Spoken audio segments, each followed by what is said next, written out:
All right, everyone. Welcome to another episode of the Big Questions with Big John.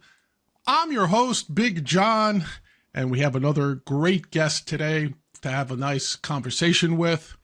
I'm going to look slightly down so I can get his bio correct, so we give him all his props up front. My guest today is a self-described pagan, occultist, musician, libertarian, and writer. Sounds like some kind of Renaissance guy. He first developed his dangerous ideas about nonconformity and individual liberty during his time at Oberlin College, where his contrarian nature drove him into countless hours of heated debate at this bastion of progressive thought. When not ranting against the evils of government, my guest enjoys craft beer, weird music, we could talk about that later, and very conspicuous facial hair. Everyone, welcome my guest, Logan Albright. Logan, how are you doing today? I'm great. Thanks so much for having me. It's good to be here. Yeah, great to have you. And, I was reading through your bio and lots of words in there, all of great interest to me. Some of them seem to be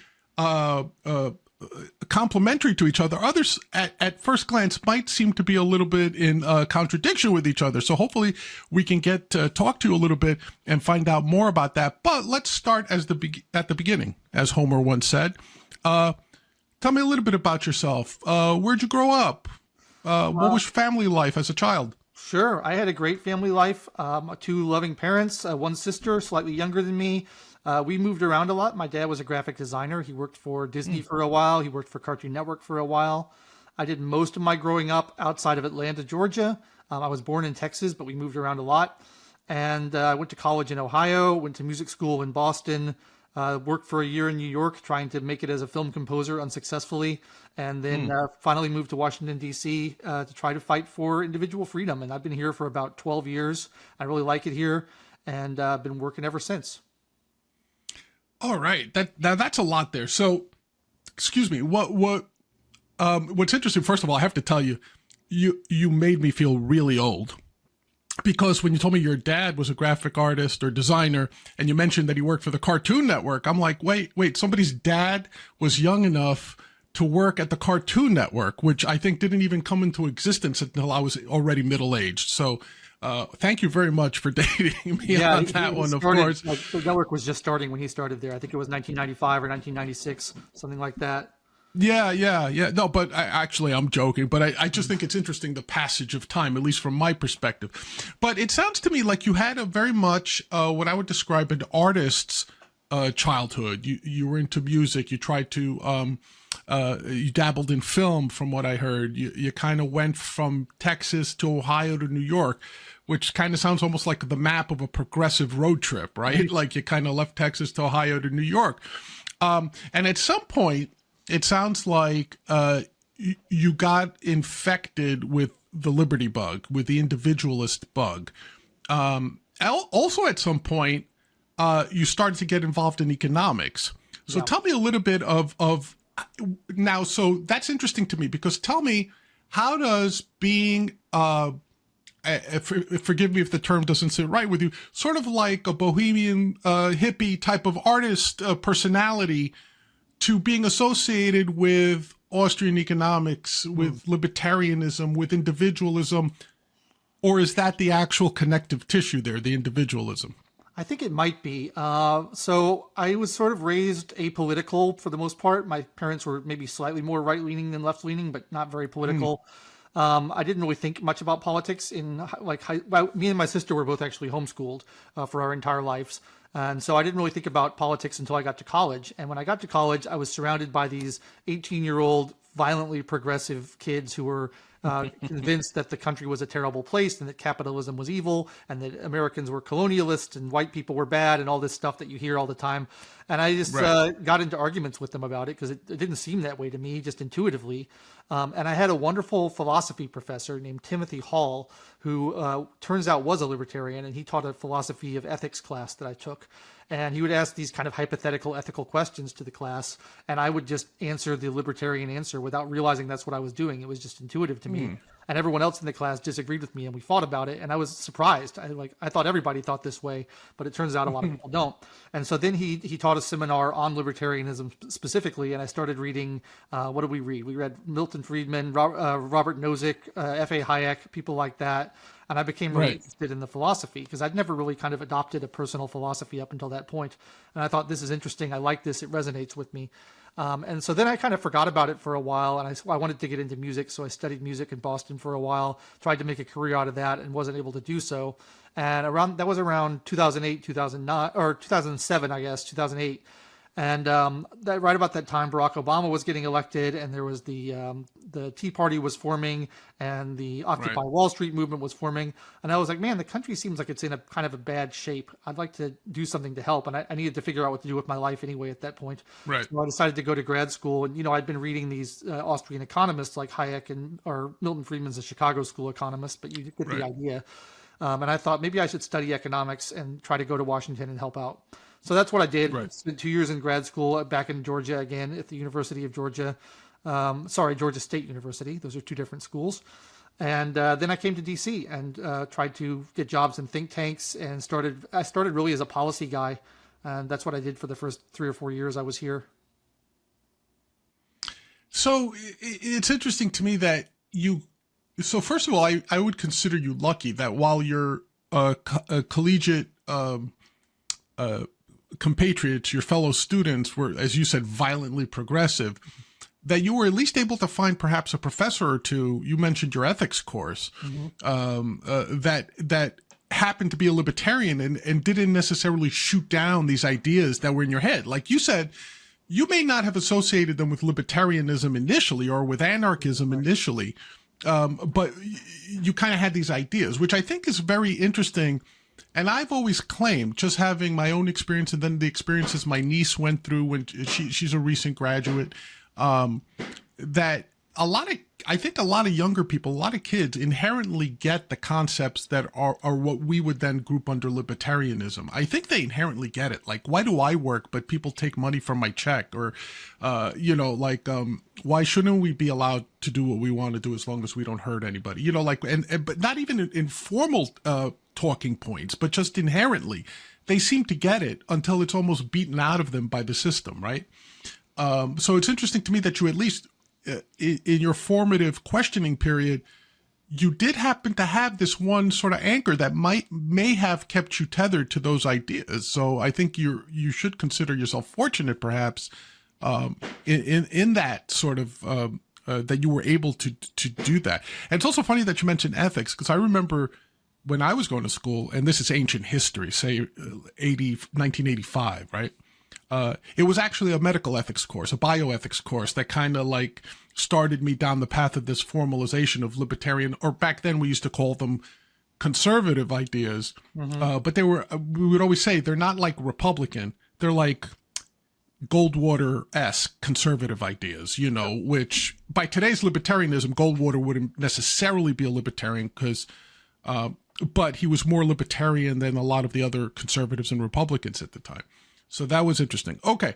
So now you've got these ideas that you started to put together. You have a desire to help the country because you saw a lot of divisiveness in the country.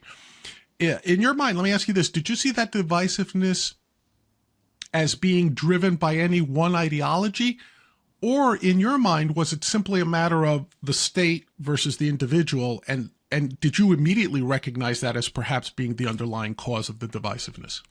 Well, I think at those days I was more conservative than I am now, and I was concerned about the Democratic Party and kind of their policy agenda. I was concerned about the collectivism in it. I was concerned about the socialized medicine and Obamacare and things like that. I was also concerned about the big bailouts that Bush was doing too. But I was much less anti-war back then than I am now. So I was primarily concerned about this kind of creeping socialism that was coming from the left, and that's what I was worried about. And that's why I wanted to study economics, because I had learned through reading that socialism doesn't work, economically speaking, and I wanted to try to spread those ideas. And so over time, I think I've become a little bit less conservative, and I've grown to see the anti-individualism and the big government aspects of both of the parties. I don't really identify with either of the major political parties anymore. I always align more with the Libertarian Party if I align with any party at all, which is often not the case.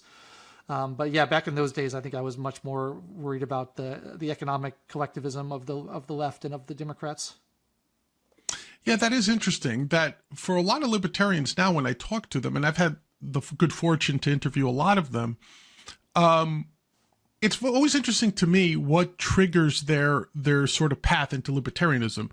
You seem to be, correct me if I'm wrong, it seems to have been largely economic. That initially it was the economics of collectivism that kind of said to you, like, hey, something's wrong about this. It was the economy, which would be like, say, symptomatic, or I should say common to some folks from my generation. And I think I've got a good, say, 25, 30 years on you, right? So, like, my intro into libertarianism, I always tell people, was never Ron Paul. Not that I have anything against him. It was always Milton Friedman that got me into libertarianism. It was Hayek that got me, and it was always the economic arguments that drew me into it. Much less so as to your point, anti-war, what we would now call dictatorial edicts or whatever, like those, yes, were important to me, but they were secondary to the economic principles that lured me in. And it sounds like you were the same way. Are you do you feel like it was more those economists that you mentioned? Was it Ron Paul? And I'm not necessarily talking about political libertarian, not capital L libertarian, but little L libertarian. Was it someone the likes of Ron Paul, or for you, was it really like Hayek, Rothbard and those guys, Mises, Friedman and those guys? Well, it definitely wasn't Ron Paul, because this was pre-Ron Paul. This was, I started, I was in college in 2003. I think I took that ethics course. So that was well before Ron Paul was a national figure that anyone had ever heard of. And then I think it largely started as kind of philosophy and values and the idea of like what you can do to other people and minding your own business and that sort of thing. And then I kind of channeled that through the economic lens, because those were the writers I was reading. It took me a while to discover Rothbard, but I was reading Friedman and Hayek for sure. I think it also took me a while to discover Mises. I really didn't read those guys until I got to Washington and started hanging around other libertarians who introduced me to that stuff. But I've read Ayn Rand as well around that period, and I found her kind of philosophy of individualism fairly compelling. I wouldn't call myself an objectivist, but I think there's a lot of value in her works. Yeah, what you're saying also resonates with me, because I could almost say the same thing about my journey too. Like, I've read Ayn Rand. I thought her economic stances were spot on, but when it came to objectivism, I just couldn't find myself taking that final step into objectivism. Although, like when I saw her on Phil Donahue, I don't know if you've ever had the chance to see that on YouTube. Great. Yeah, like she's fairly compelling, when she stuck to economic issues, like, when Donahue would hit her up, don't we need to collectivize this and social? No, we don't. There are no monopolies and things of that nature. But I find it interesting that you also kind of felt that same way about objectivism. Okay, slight transition now. You're known for a couple of books. You've written a couple of books. Let me read off a couple of the titles here. Conform or Be Cast Out, Our Servants, Our Masters, Libertarian-Paganism. Mm-hmm. And of course, the one, just for pure shock value, perhaps antonyms to some people, is Libertarian-Paganism.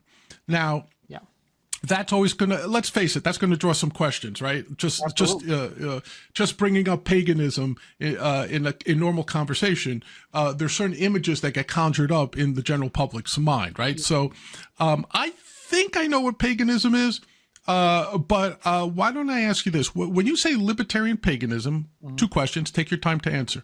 One is, define paganism as you see it for our viewers. Secondly, why do you think some people would be like, wait, libertarian paganism, how do you put those two things together? It's really interesting. So before I answer those questions, let me just give you a little background on my kind of pagan journey. Sure. About, 15, 16 years ago, I've always kind of been interested in religion, but I was raised agnostic. I went to church occasionally on Christmas and New Year's, but it never really resonated with me. But I was interested in religion, and I started reading about different religions and trying to look for something that I found that would fit my worldview. And I failed for many years. I couldn't find anything. And I stumbled upon some books on kind of modern paganism, around 2007, I guess. And I found it really compelling. And what paganism, I would define it as, it's sort of an umbrella term for a loose collection of earth-centric religions, nature-centric religions that kind of date back to the pre-Christian days, sort of. There's also a lot of modern additions to them. Some of them will claim an ancient unbroken lineage, which is not really historically supported. But it's basically an idea of the reverence for the natural world, the reverence for the earth, the idea that there's some kind of spiritual component to the universe. Some pagans are polytheists and they believe in gods like Apollo and Zeus and things like that. Some pagans are almost atheistic, and it's more of a tradition and just a appreciation for the world and kind of marking the seasons through ritual and things like that. I would describe myself personally as what's known as a pantheist, which is basically this idea that the divine nature is inseparable from the universe itself. There's not a creator and a creation. It's all one thing. I think there's something true in that. And I've just found it really spoke to me. And I started hanging out in a pagan community and reading pagan books and talking to people. And most of the people you will meet who self-identify as pagans, I would say, are pretty far left.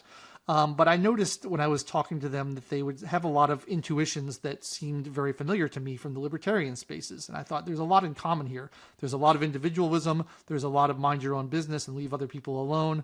There's a lot of nonconformity and wanting to stand out and do your own thing. Right. And not follow traditions necessarily. And I was like, there's some overlap here. And so I started digging into it. And as I did, I found more and more connections and more people who identified as pagan libertarians. I have a couple of good friends who identify as pagan libertarians or who have in the past. And I just thought, well, this is kind of an unexplored territory as far as I know. No one's written about this connection. And so I thought I would write this book to explore the similarities between these two philosophies and where they overlap. And, it's basically a guide for people who are either maybe they have libertarian leanings, but they're spiritually adrift and they're looking for something that will fit into their worldview. Maybe they'd be interested in it. Or maybe they're pagans who are politically adrift and they're looking for some kind of political alignment that will fit into their worldview, not being satisfied with either the Democrats or the Republicans. So that's sort of the goal of the book, just to introduce these two things to each other and get them talking to each other, because I think there is a lot of sympathy and overlap there, even though neither camp really realizes it consciously most of the time. And there's a lot of resistance, you're right, to it, because I think it's particularly in kind of right libertarian circles and more conservative libertarian circles, there's a lot of Christianity, and I have nothing against that, but a lot of Christian denominations sort of teach early on that pagans are godless heathens and they're of the devil, they're satanic, and that they're doing something evil that they shouldn't. There's still remnants of this whole satanic panic craze that swept the country in the 70s and 80s. Sure. This myth of ritual sacrifice that was going on and ritual abuse of children that was going on, which there's no evidence for. And so people have that in their head when they think about it. But it's really, in my view, a very beautiful, peaceful, non-interventionist religion. It tends to be anti-war. It's not anti-proselytizing. It's not interested in converting people. And I like the ritual. I like the community, and I like the reverence for kind of the natural, beautiful world. Because one of the problems I have with most of the monotheistic religions is this idea that the world is fallen, the world is evil or corrupted in some way, and that the goal of life is to escape the world. It's the afterlife that matters. The world is no good. I never have felt that way. I always thought the world is a very beautiful, spiritual, wonderful, lovely place. And so I like being here, and I like a religion that celebrates being here rather than who acts like it's a burden to be here. Yeah, that's interesting because, like you said, when just from my own casual understanding of paganism, I just viewed it as sort of and I don't know if you would accept this terminology, but like a worship of nature, a worship of the universe, as you just explained it, the physical world around us as well. But you're right. I'm certainly old enough to remember the pagan panic of the 70s, especially the mid 70s, and how supposedly it became synonymous with Satanism, with witchcraft, but not witchcraft in any positive sense, in the negative sense. So it's interesting to me, but I have to admit, I never attempted to categorize people who would refer to themselves as pagans in any sort of political sense. I never stopped to think, are these people liberals? Are they conservatives? Are they apolitical? I never stopped to think about that. So it's interesting to me that you just let me know that in large part, they might be, if there's any sort of political attachment, it might tend to be leftist or liberal. It's sort of Do a you feel that comes? countercultural thing, like it's like punk rock. Yeah. It's like the people who are willing to kind of cast off the shackles of the traditions that they grew up in, rebel against their parents and whatever their religion was. Those people tend to be more left leaning, just the same way they are in the arts, the same way they are in music and things like that. It's not uniform, but there's a tendency there, I think. Yeah, and thank you for that analogy, because I've always been a punk rock guy. I don't look it anymore at this stage of life, but and it always struck me as funny that that the soundtrack in a libertarian's mind for every libertarian isn't a punk rock soundtrack, because I've always associated that with individualism and libertarianism and things. But then again, I'm sure in the 1950s, just listening to rock and roll would have been the equivalent of being a punker in the 70s or early 80s. So I see what you mean by that. But you also mentioned something that kind of triggered a question in me. Like, now, correct me if I'm wrong, but are you part of the Free State Project, or do you live in New Hampshire, or are you associated with New Hampshire at all? No, right? I live in Washington, D.C. I'm not part of the Free State Project, but I have a lot of appreciation and admiration for those guys. I aspire to move to New Hampshire at some point when my work permits it. Right now, my job is here, so this is where I am. But someday I'd like to move up there. It's a beautiful part of the country. And they have a festival every summer, the Free State Project does, called Pork Fest. It stands short for Porcupine, which is the mascot of the Libertarian Party. And we try to go every year at my work and hang out with those guys, because they're really cool and laid back. And it's such a diverse group of people. You get the libertarians who carry guns around. You get the libertarians who are into doing psychedelics. You get the libertarians who just have families and they're homeschooling their kids and they're super wholesome. It's like all different types of libertarians, and they're all peacefully coexisting on this campground for a week.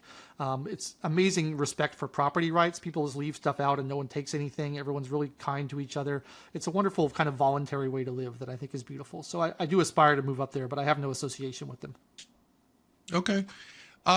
Where I was heading with that, and you kind of answered it, but I'll give you, I'll ask anyway, I guess, is it would seem to me that at least with the loudest of that faction of anarcho-capitalists and anarchists, is that there does seem to be this creeping association with Christianity, and specifically like a Christian nationalism, which again, to me, in my mind, is sort of incompatible with being an anarchist and incompatible with being an ANCAP.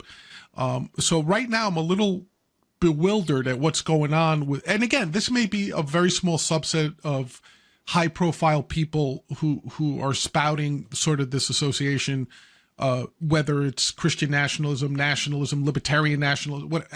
When you pair nationalism with anything, to me, that's not libertarian. But that's my sort of thought process there. Talk to me a little bit about that. And if there is such a thing, do you find resistance in being accepted as an ANCAP or an anarchist, which I believe you describe yourself as, yes, with that particular faction, again, prominently, say, out of New Hampshire? It's interesting. I think we're in a strange moment in time for the libertarians as a whole, and we have to distinguish between the big L and the small L libertarians. I really think that kind of between Donald Trump and between COVID, everybody's brain is kind of broken right now. It seems like the liberty movement just fractured when that happened. There's the pro-Trump people and there's the people who can't stand Trump. And there seems like there's no middle ground in between. I think it's really sad. I've been following, I'm not affiliated with the Libertarian Party in any sense. I'm not even a member. I'm an unaffiliated voter. But it seems like there's a real rift in that party right now. Like during COVID, it was sort of run by left-wing libertarians, and they were a little bit more sympathetic to lockdowns than I was comfortable with. And then afterwards, it was taken over by sort of right-wing libertarians, and they're a lot more comfortable with nationalism than I am. And those two are fighting. And it's real sad to see. It seems like the party is in a real dysfunctional place right now. And then in terms of New Hampshire, it's the same thing. There's different factions. There's the kind of the Hoppian, the people who follow Hans Hermann Hoppe, who have this libertarian nationalism thing going on now, which I completely disagree with. I agree with you that nationalism and libertarianism are incompatible. And so I think it's a problem, but I also agree with what you said, that I think it's largely a few loud, prominent people who are having this fight. I think the rank and file members are much more chill about it for the most part. But there is this rift between the people who think, well, we just have to close up our borders and seal off our communities and have our little libertarian communes where we don't let anyone else in, and we have to punish our political opponents the same way they would punish us. And I don't agree with that. And then you have the other side, which is, a little bit too left-leaning for me, in that they, want to do transgender surgeries on everybody all the time. And they didn't have a problem with locking down for COVID, which is one of my main issues, one of the things that really infuriated me the most. So yeah, it's difficult to find that middle ground, and I find that the number of people who I agree with has dramatically shrunk over the last few years, because people have just split into these two opposing factions that I don't align with either of them. So yeah, it's a problem. Hopefully it'll sort itself out in a few years. I'm sure it will. Do you even find the idea that we're breaking libertarianism into right and left as being problematic? I've always found that problematic. I at one point, if someone said, "Hey, are you a right-leaning libertarian or left-leaning?" I said, I reject that characterization, because I consider me either up with liberty or down against liberty. But right and left, to me, you're forcing me into the construct that I rejected to begin with. So when you say, I was interviewing a professor of political philosophy about a couple of years ago, and Dr. Scoble, and I said to him, "Give me your definition of libertarianism." And nowhere in any of the myriad definitions of libertarianism, going through everything, did he come up with left and right libertarians. And I said, "Why is that?" And he said, "Well, John," he goes, "to me, a left libertarian is actually a leftist who is trying to justify some libertarian positions for a wider base." And again, the same thing with the right libertarians. They tend to be, in that case, more nationalistic, and they're trying to expand their base by casting a wide net on the few libertarian principles. Do you feel that's the same thing going on here? Should we just get rid of the concept, like amongst ourselves, if we're really pretending to be libertarians here? Should we get rid of the concept of left and right? We're just libertarians. I absolutely agree with that. I think the left-right spectrum makes no sense. I don't know what people mean. I think I would generally be accused of being a right libertarian, but I don't understand what that means at all, because okay. I'm for basically open borders. I'm for full legalization of all drugs, full legalization of sex work, completely anti-war, anti-corporate handouts. Like, I'm just so many things that supposedly left-wing people should agree with, and yet I continually get labeled as right-wing, and I'm not really sure why. I don't know what these terms mean. I'm not sure where they come from. I think they change over time. They seem to swap places. Like free trade used to be a left-wing thing, and then it was a right-wing thing. Same with free speech, used to be a left-wing thing. Now it's apparently a right-wing thing. I don't know what they mean. And we need better terms, because I'm guilty of using them as well, because I just don't know what else to call these two factions. But yes, we need better terminology for them, because it doesn't really make any sense. There is a difference between authoritarian and anti-authoritarian, and that's all that should really count. The left and the right don't really matter. And the thing I always say, which I think is great about libertarianism, is even if you do accept these definitions, you're allowed to be as right-wing or as left-wing as you want to be within a libertarian circle, as long as you don't enforce those views on anyone else. So if you want to, dye your hair pink and smoke marijuana and have it be transgender and do all these things that left-wingers do, great, more power to you. Just don't push them on me. And if you want to be a super conservative Christian and homeschool your kids and grow your own food and carry guns around, great, as long as you don't enforce that on me. So I love libertarianism, because it allows people to have those kind of personal priorities that are different. But it doesn't make sense to me in terms of defining your political philosophy, because libertarianism politically is just the absence of coercion, essentially.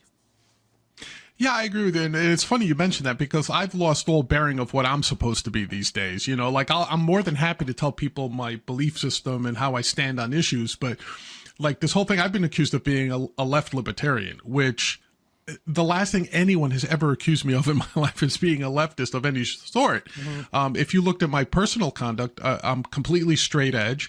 I don't have necessarily this overabundance of fear of the medical community or anything like that. But I do believe in libertarianism. I do believe in liberty. I do believe in individualism. So would you agree with someone like, say, Walter Block, who basically would break down libertarianism into four broad categories? Like, he would say, basically, you have your anarchists and ANCAPs, your minarchists, your classical liberals, and your constitutionalists. And he says those are and he goes, by the way, those four categories would agree on 95% of all things, right? It's the last 5% that they may bicker on. Do you feel that's an accurate sort of characterization, to the extent that we need any at all? Yeah, I guess so. I haven't really thought about it. I know who Walter Block is, obviously, but I'm not familiar with that categorization particularly. I would see the constitutionalists, the classical liberals, and the minarchists as being very similar. I'm not quite sure I understand the difference between those, whereas the anarchists are simply a different type of people. And so I tend to break it down into minarchist and anarchist and not worry too much about the constitutionalists or the classical liberals, but that's fine. It seems like an okay differentiation to me.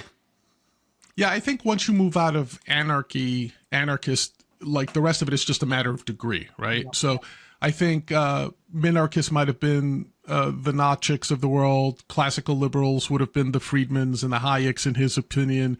And the constitutionalist, I think he gave me Ron Paul as an example, like that he would be a constitutionalist. So to me, like I agree with you. Once you get past the ANCAPs and the anarchists, everybody else is just a degree.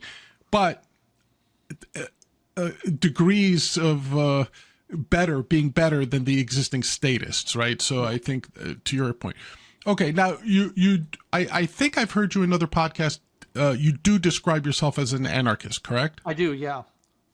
I think I don't tend to use the term anarcho-capitalist so much anymore. I've been influenced by Michael Malice, and he describes himself as an anarchist without adjectives. I kind of like that better. Just, first of all, it's kind of a provocative term, which is fun to see people's reaction when you just call yourself an anarchist. But the capitalist label, I don't think is particularly helpful. And I think the ANCAPs tend to have a very definite idea of what they want their society to look like. This kind of David Friedman or Murray Rothbard idea of like private protection firms and stuff. And one of the things that I get asked a lot as an anarchist is, well, how would this work in an anarchist society? How would this work? How would that work? How would all these things get done? And my whole point is, I don't know how they would get done. If I knew how they would get done, I would just have a central authority do those things. The whole point is that you let millions of minds work on these problems and figure it out through trial and error and through testing and through what works and what doesn't. And so I don't like the kind of David Friedman or Murray Rothbard explanation saying, well, this is how private security firms would work in an anarchist society, because we have no idea how they would work. Yeah. And actually, I like that as well, because, and by the way, Michael Malice is great, and he's super efficient at trolling people, which is one of his endearing qualities. But I still haven't been able to see if I could get him for an interview, but I would love to if he's hard. By any chance he's listening. To get him for our show as well, and it's very listening to it. It's hard to get him. Yeah, he is.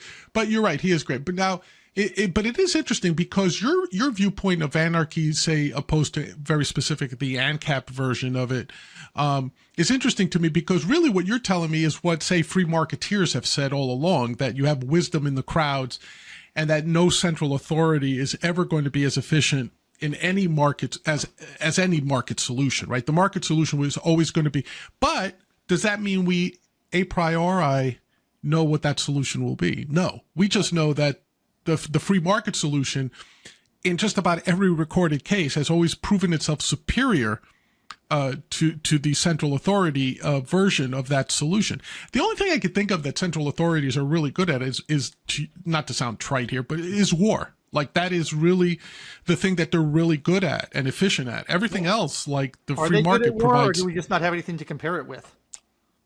Good point. Yeah, that might be. You're absolutely right. But like I said, in recorded history, if you said what's the one thing that government is really good at, it would probably be war or suppression or things where large scale force is required, not required, but is implemented to achieve a task. But other than that, I can't think of a damn thing that government does more efficiently than the free market. But even so, I do consider myself a minarchist. Having said all that, fair enough, yeah. I do consider myself a minarchist because I always allow for the fact that while you may choose to, you and your immediate society may choose to live in peace and voluntarism and all that, you're setting yourself up to be a lamb surrounded by wolves. So at the end of the day, I think that's my personal thing. But in terms of the philosophy, I find anarchy very appealing. I can't, there isn't and I'm not talking about the ANCAP version where this weird mix with nationalism that seems to have Hoppe up on a mountain on top of everybody else. But I'm saying the concept of anarchy is saying, like, hey, everybody do their thing. Don't hurt people. Don't take their stuff. Mm-hmm. And by the way, I don't know what the solution is, but I'm confident that there's not one person that has the solution. It's a group of people that have the solution. I think that's appealing to me, though. You may well be right. It's sort of a leap of faith to be an anarchist because you don't know what's going to happen. It's possible that it would immediately be subsumed by a tyrant. I don't think that would be the case, but it's possible, and I could be wrong about that. It's sort of an empirical question, but I can't morally justify the use of force and coercion to ground a society on. So that's why I consider myself an anarchist. But it took me a long time to get there. I was an anarchist for a long time before I decided that I more closely identify with anarchy. Yeah, and like I said, for most of my acquaintances that do describe themselves as anarchists, I could sit with you. I could sit with like anybody you could mention that considers themselves an anarchist for the most part, and I'll have a perfectly good conversation with them. I don't find them to be off-putting as people, personality-wise. Oh, yeah. Most anarchists I've run into are very nice people, and their outlook on life is something that's amenable to me. I find your outlook, which I would describe, I could be wrong, but I would describe as you have a positive outlook on life. You like you said, you're happy to be here. It's great to be alive. The world potentially is getting better every day. Mm-hmm. Who finds that off-putting? I think there's something wrong with you if you find that sort of outlook off-putting. But there's a real problem with infighting within the movement where people are like, well, you're not 100% pure anarchist, therefore you're a statist, and we have to be enemies, instead of like all saying, well, we all want to go in the same direction. We all want to go towards more freedom and less coercion. We should be allied in that instead of fighting about these like little nitpicky details. I agree. I agree with you 100%. Okay, let's move on to something else. Clearly, you have an affinity for music. Tell me a little bit about your music projects. Tell me maybe some of your early influences in terms of music. Oh man, where to begin? So I guess I've always been interested in music. I've always loved it. I tend to be drawn to like classic rock type stuff from the 70s. I love 70s rock. I love progressive rock. I love long, elaborate songs.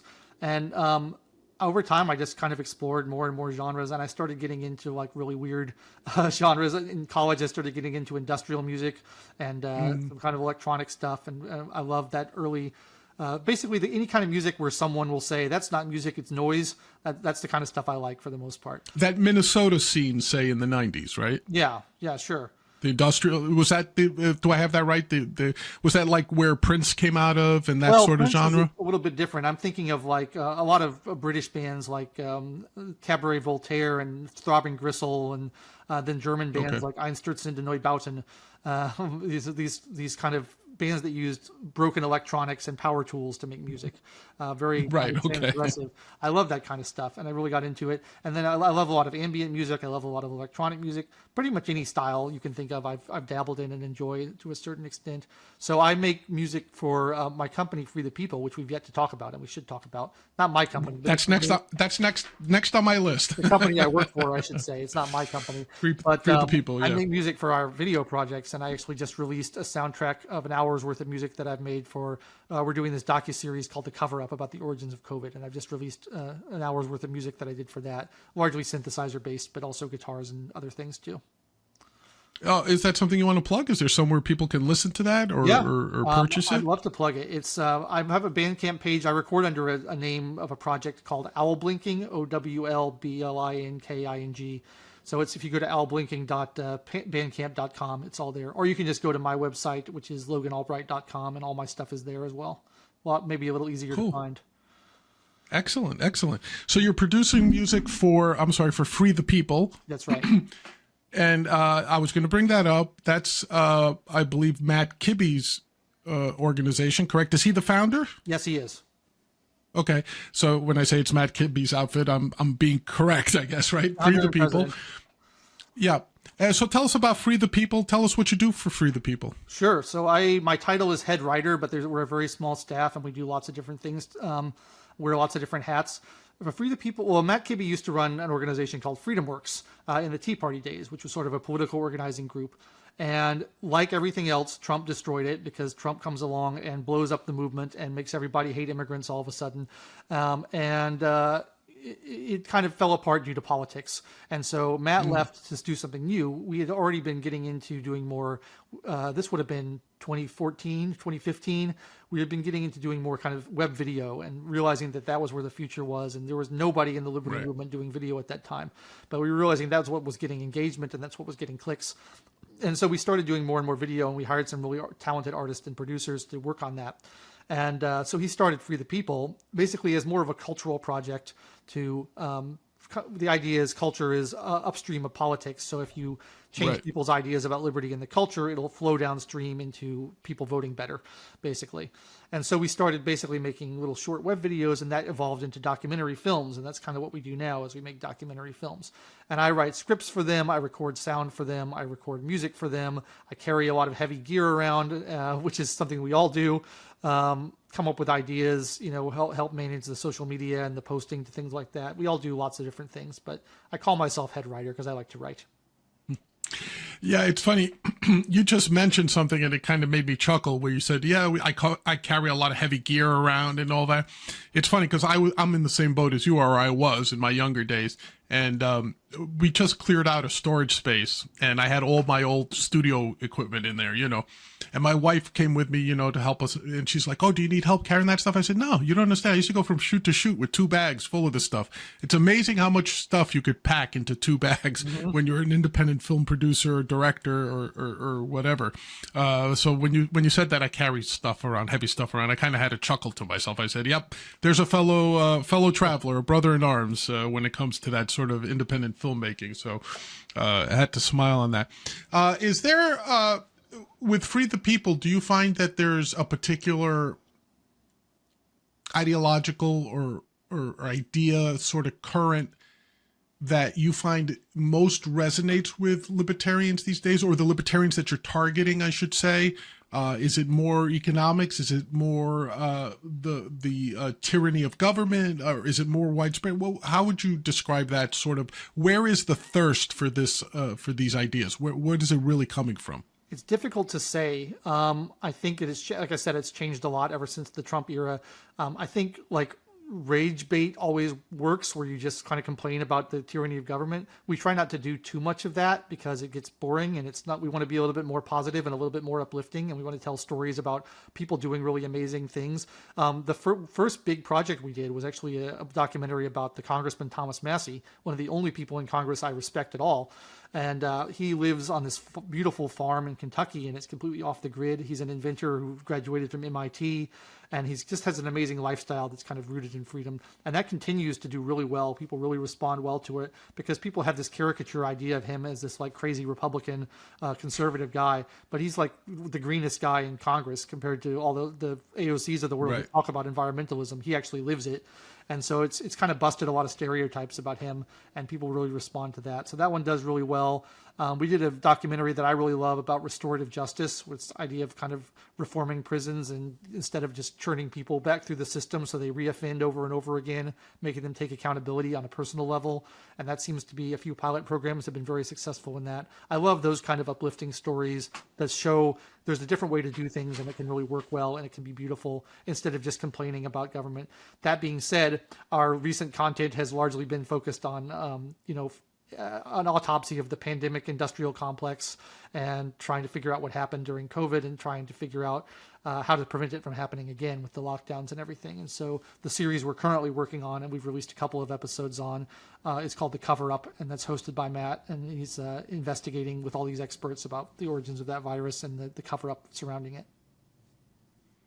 Sounds like great stuff. And for everyone out there, go over and check out Free the People. Is that freethepeople.com? .org. .org. Okay, yeah. So freethepeople.org. We'll put that up as well on the Chiron. But yeah, great organization. Matt Kibbe especially is perhaps the most well-known. Always great stuff out of Matt Kibbe there. So definitely check them out. There should be a lot of cooperation between liberty efforts, I think. Now's not the time for pettiness, I think. When we have an opportunity to preach the gospel, as it were, of individualism and liberty, I think we should take every opportunity to do that. All right, Logan. So right now, let's talk. I know we've talked about philosophical matters. You've kind of made it a point of saying you're pretty much apolitical in that sense. But I have to ask you, because it's in the news. Sure. How you've mentioned at least 2 or 3 times Trump came along in 2015, and kind of screwed up the Tea Party movement, kind of has set people all sort of spinning in different directions in the liberty movement. Do you feel that that was A, deliberate in any way, B, that he was just the fuse that lit something that was always there waiting to sort of explode? I don't think it was deliberate at all. I think, Trump does what Trump does. He wanted to run for president. He wanted to do something for his country. And I do believe that he wanted to do something for his country. I don't think he's completely self-interested, because he could easily retire on a beach somewhere with his billions of dollars and live a very peaceful life instead of having people taking shots at him. So I do think that, but I think he's just doing what he does. But for some reason, he provoked this response in people. And I think it was brewing beforehand, because like everyone says, oh, we've never seen vitriol like this stuff being thrown at Trump. And I don't think that's quite true. I mean, it is literally true, but people forget how much people hated George Bush in the last year of his term and how people were comparing him to Hitler and all these other things as well. So I think that this was been building for a while, and Trump was just the catalyst to do it. I think the fact that he is an outsider, not really a politician, he's coarse, he's unpolished in the way he speaks, really enraged a lot of people. I don't really view him as this like existential threat to the deep state like a lot of people think he's going to be, because he's already had 4 years and he didn't do that. So I don't really think he will be either, but I can understand why some people might think that about him. And I think there was a lot of fear on the establishment's part that he was going to disrupt everything and they would no longer be in control. I don't think that's actually what happened, but that seems to be what the fear was. And he just kind of divided everybody into factions where you have to be, either you agree with everything Trump says and think he's great, or you disagree with everything he says and you think he's the worst thing that's ever happened to the country. And I don't think either of those things, but everyone else seems to be in one of those two camps. But why specifically do you think he's caused, and again, take cause any way you want, but why do you think he's caused such a rift among libertarians specifically? Like, I would think as libertarians, I have no love for Kamala Harris at all, zero, but that doesn't translate into love for Trump as a libertarian, right? And I see no virtue in choosing one over the other, quite honestly. I don't. Like, if there's a particular issue you think one is better at than the other, fair enough, but enough to sway to say, like, hey, I support Trump or I support Harris? Yeah, zero. But why do you think there was this effect on libertarians specifically? Or if you want to interpret that as the LP specifically, fine. Because I tend to agree with you. People forget what vitriol politically we've had in this country. You mentioned Bush. I'll take it even further. Go back to Nixon. Go back to LBJ. I mean, there were riots in Chicago, where people were getting their heads beaten in 1968 at the height of the Vietnam War. In New York, you had the hard hats constantly in riots with the hippies and, the unions versus the hippies and the students, right? People forget that. People politically in this country have a very short memory. I doubt it goes back more than 5-10 years. So I agree with you that, hey, I don't think this divisiveness we're seeing now is necessarily on a larger scale than in the past, say, 50, 60 years. I just think it's more amplified because of social media. And again, I don't know if that's good or bad. I think social media is just a tool. Whether what it's resulting in is good or bad remains to be seen. I think we're in the infancy of that. But specifically, why do you think Trump has had this effect specifically among libertarians? Because like when Bush was president, libertarians didn't all of a sudden split into like pro-Bush or pro-Obama, right? Like being anti-Bush didn't mean being pro-Obama if you were a libertarian. So I'm wondering, why does being anti-Harris in this case, or anti-Biden, translate into pro-Trump? That's the part I'm struggling with, and I'm trying to understand what's happening right now, Logan. I don't know that I really understand it either. It's very odd. Like, there's something about his charisma or his personality that just divides people and makes people go crazy. I think that there's an aspect, a lot of libertarians and anarchists that I knew back in 2015 thought that he was going to be this disruptor and he was just going to like sow chaos, and which I guess he sort of has, but not in the way that I would have hoped, and just disrupt the whole system and break down the establishment. And I didn't agree with that at the time, and I don't agree with that now, but I think a lot of people thought of him as this like fundamentally different force. I also think people got tired of being kind of targeted and kicked around by the mainstream establishment of government, by the powers that be. and they thought, well, we're going to kick them back. You know, we're tired of just sitting and taking it. We're going to fight back. And that's where you see a lot of this kind of Josh Hawley Republican nationalism come in, where it's like, instead of being small government, we're now going to be big government, but just use the government to attack the leftists instead of being small government, which I think is terrible. Right. Really hate that stuff. I'm not really sure where it comes from. And then I think on the people who are anti-Trump, I think there was a real fear, and I was kind of party to this myself, that he was unpredictable. So he might be a dictator. And I thought, you know, in 2015, when he was first running, I thought there's a chance that he might be like a Mussolini-like figure. I never thought he would be like Hitler, but I thought there's a possibility that he could be like a Mussolini figure. Turns out he really wasn't. I thought he was mediocre, but no worse than mediocre for the most part. And so I think that there's a lot of libertarians are violently allergic to anything that reeks of authoritarianism or tyranny, which is good. They should be.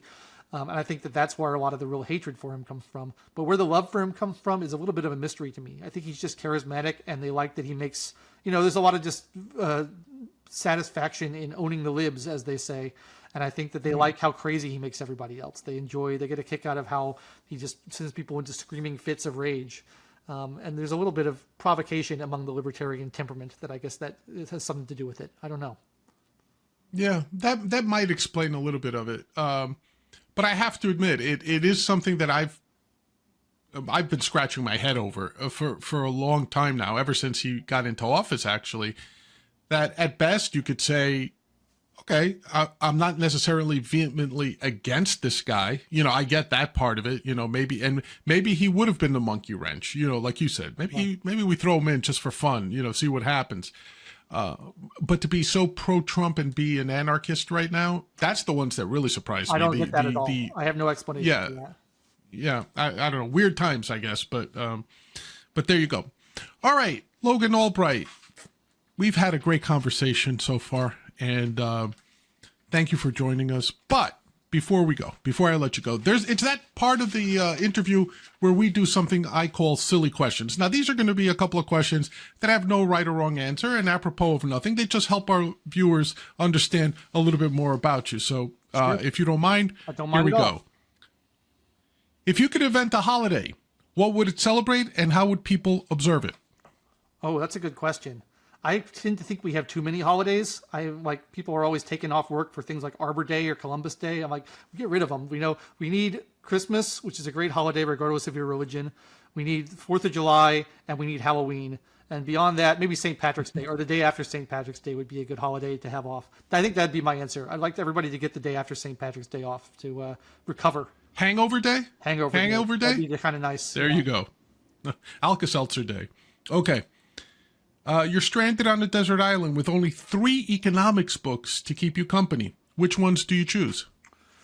Ooh, probably The Constitution of Liberty by Hayek, Human Action by Ludwig von Mises, and something by Rothbard. Probably not Man Economy of State, which is a little bit of a slog, but maybe what's it called? I'm blanking on the name of his big anarchist. For a New Liberty by Rothbard would be on there for sure. Okay. As long as you don't pick Schumpeter, because that thing would put you to sleep on the desert island. Okay. What's your guilty pleasure, TV show or movie, that you're not afraid to admit you like watching? Oh, man. I like a lot of bad movies. There's a lot of movies that are critically panned that I enjoy. There's a really great 80s movie called Streets of Fire that I love. Not a great movie, but it's got great music in it, and it's really visually interesting, and it's got a sledgehammer fight at the end, which is what other movie has a sledgehammer fight? That one's great. You're right. Streets of Fire. There you go. I'm not guilty about any of the music I listen to because it's all good. Excellent. Good answer. All right. Who would you say has caused the most harm in the pursuit of liberty? Karl Marx, John Maynard Keynes, or your average U.S. University professor? Oh, certainly Marx. I think Marx has definitely done the most because you can lay at his feet, Maoism and Pol Pot and Stalinism. That all come from Marx. So, although Keynes was certainly extremely terrible and caused a lot of harm, he didn't pile up hundreds of millions of bodies the way Marx has. So we definitely picked Marx out of that. Yeah, definitely. Excellent. Okay. At the height of your respective facial hair growing powers, who had the cooler mustache, you or Matt Kibbe? Oh, mine is better than his. Everybody thinks that I stole my mustache from Matt Kibbe. When I met Kibbe, I met him in 2013, and he had these ridiculous mutton chops that came down here, and then the chin was shaved and the lip was shaved, and it was silly. And then I showed up with this kind of mustache, and then a couple years later, suddenly he has one like this. I wonder where he got that idea. So Matt Kibbe is definitely a stash thief. That's what you're accusing him of right here. Yeah. No, it's not. It's like cultural appropriation. I don't consider it thievery. I consider it just spreading the good news. The more people who have good mustaches, the better. The better. Excellent answer. All right, Logan Albright, thank you so much for joining us. Please take a minute here. Tell us where people can read more about you, or check out your work with Free the People, or anything else you wanna let people know about. Absolutely, I'd love to plug my brand new book, which we haven't had a chance to talk about yet, which is right behind me. It's called Freedom Over Fear, and I wrote this at the height of the pandemic. Let's get it in frame there. Freedom Over Fear. There you go. This just came out. And basically, it's a catalog of times that the government has used fear tactics and scare tactics to try to seize people's liberty throughout the 20th century. So that's out now, available on Amazon, available on my website. If you go to loganalbright.com, you can find my music and my videos and my books and all the things I'm up to. If you go to freethepeople.org, you can find a lot of my writing and a lot of the documentaries I worked on. And that's pretty much it. So I appreciate you having me on. Pretty much it. That sounds like a lot, Logan. You've done a lot in your life. You've accomplished a lot in your still young life. So I think it's great, and love that you're doing all this that you can for the liberty movement.